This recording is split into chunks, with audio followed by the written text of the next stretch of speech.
This video is not meant for children under 13.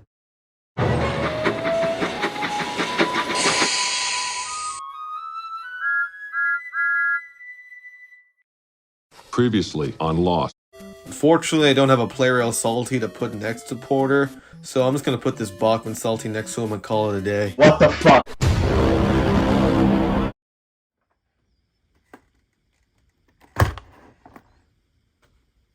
Well, I got him now.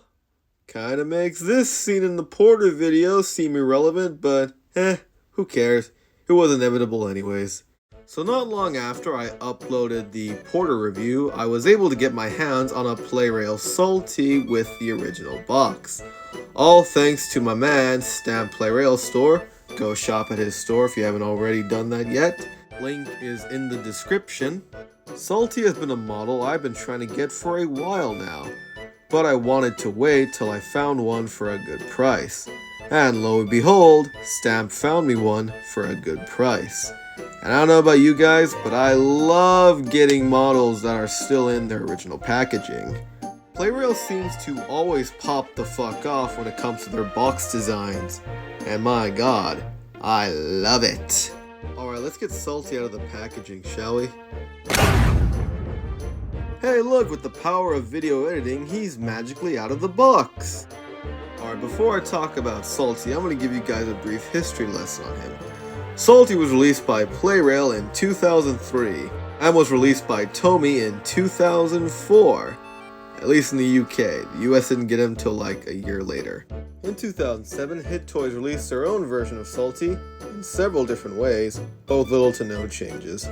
In 2010, Fisher-Price / Mattel also released their own version of Salty in many different forms with little changes. And finally in 2014, Crapmaster 2 made another version of Salty, which of course looks like fucking dog shit compared to the original.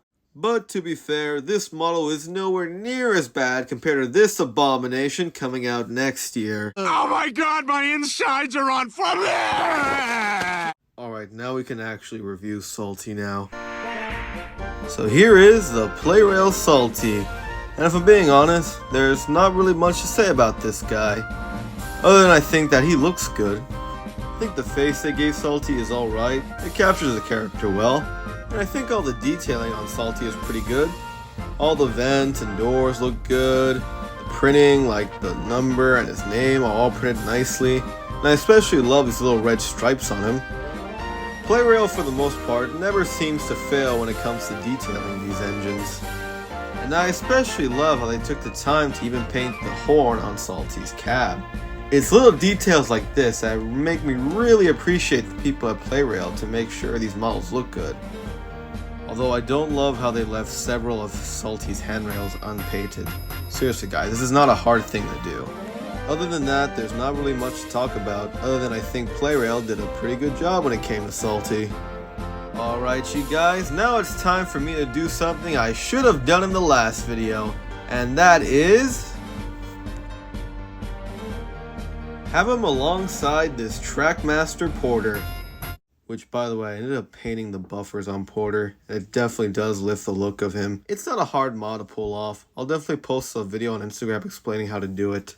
Since Salty works at Brendam Docks, and Brendam Docks is a location on Edwards Branch Line, I think it's appropriate we put all the engines who work on Edwards Branch Line next to Salty. That includes Bill, Ben, Porter, Edward, and Boko.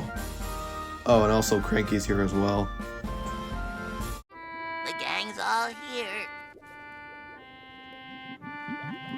And for shits and giggles, I'm just gonna put the Bachman Salty right next to him. Yo, who the fuck is this new on the box, B? Salty comes with two troublesome trucks, which are painted black, which are technically exclusive to him. And I gotta say, I think I like the black troublesome trucks more, rather than the regular gray ones. Both trucks come with two yellow crates, and I always love it when you get cargo in these packs, because they're useful for many things.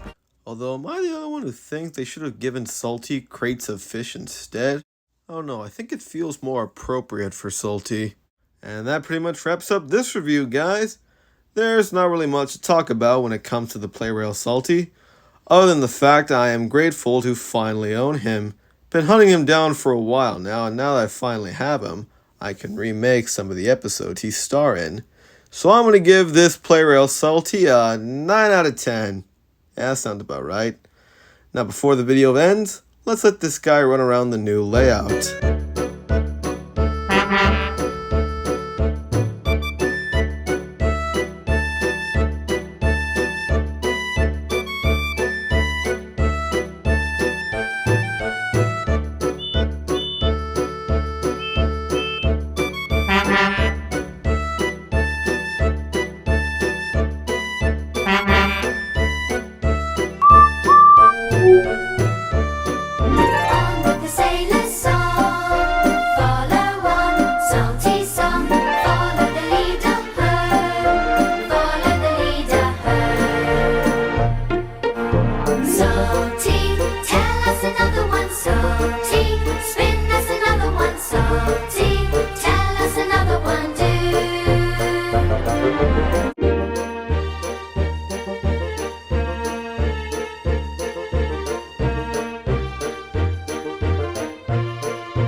Either subscribe, donate, or get the fuck out.